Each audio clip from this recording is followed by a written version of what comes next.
चौके कोने कोने में यूट्यूब के माध्यम से हमसे गुरु मंत्र लेकर वैदिक परंपरा में आगे बढ़ने वाले मेरे प्रिय शिष्यों, सज्जन और सन्नारियों, भागवत की इस कथा में आज हम बात करेंगे राजा परीक्षित की।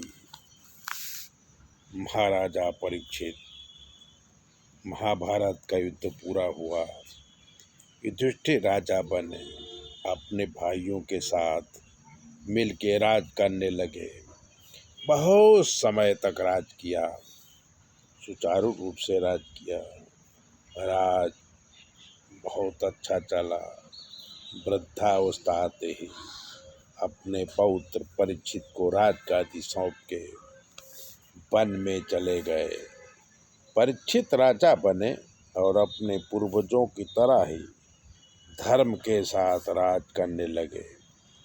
उनके राज्य में सभी प्रजा सुख चैन से रहती थी। एक बार राजा शिकार करने जंगल में गए। दोपहर हो गई, बहुत प्यास लगी थी, तो पानी पीने के लिए समीक ऋषि के आश्रम में गए। लेकिन समीक ऋषि एक वृक्ष के नीचे ध्यान मग्न थे, आंखें बंद थी, जिससे राजा को देख नहीं पाए। राजा ने समीक ऋषि से पानी मांगा, पर समीक ऋषि ने कुछ नहीं सुना। आश्रम के सारे शिष्य नदी में स्नान करने गए थे। आश्रम में दूसरा कोई नहीं था। प्यासे राजा को क्रोध आया और वो बोले कि मुझे देखकर ये ऋषि ढोंग कर रहे हैं, इसलिए उन्हें सजा देने की सोची। देखा तो एक मरा हुआ सांप पास में ही पड़ा था। राजा ने अपने तीर से सांप को उठा के समीक ऋषि के गले में डाल दिया और राज्य में वापिस आ गए। ऋषि के पुत्र जब स्नान करके आए तो अपने पिता के गले में मरा हुआ सांप देखा। आंखें बंद कर सारी बातें पुत्र श्रृंगी ऋषि समझ गए। हाथ में जल लेके श्राप दिया कि राजा परीक्षित ने मेरे पिता का अपमान किया है, तो आज से 7वें दिन नागों के राजा तक्षक परीक्षित को दंश दे के मार डालेंगे। श्राप देने के बाद श्रृंगी ऋषि जोर जोर से रोने लगे, जिससे समीक ऋषि का ध्यान टूटा और उन्होंने रोने का कारण पूछा। तो श्रृंगी ने कहा कि मैंने राजा को श्राप दे दिया।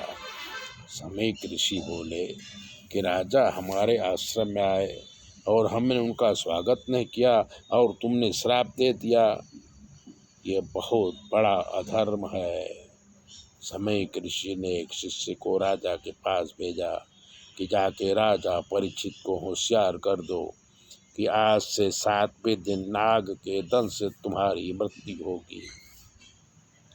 शिष्य के द्वारा समाचार पाके राजा विचलित नहीं हुए। उन्होंने सोचा कर्म का फल तो मिलना ही पड़ेगा, भोगना ही पड़ेगा। उन्होंने ब्राह्मणों को बुलाया और कहा, मैं मृत्यु से डरता नहीं हूँ, मुझे मृत्यु की तैयारी करना है, इसलिए आप लोग मुझे धर्म ज्ञान दो, जिससे मैं निडर होके शरीर का त्याग कर सकूं।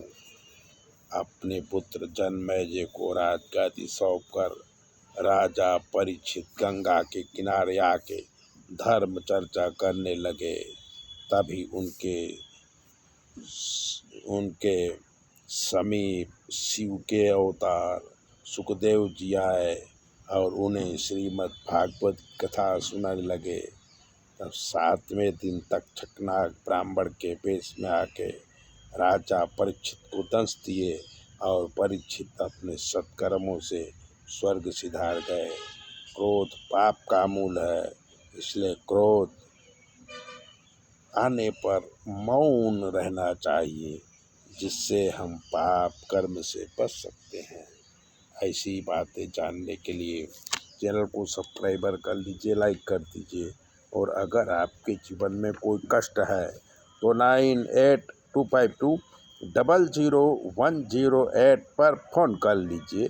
हम आपको बताएंगे कि आपके जीवन में क्या कमी है और आपको क्या करना चाहिए।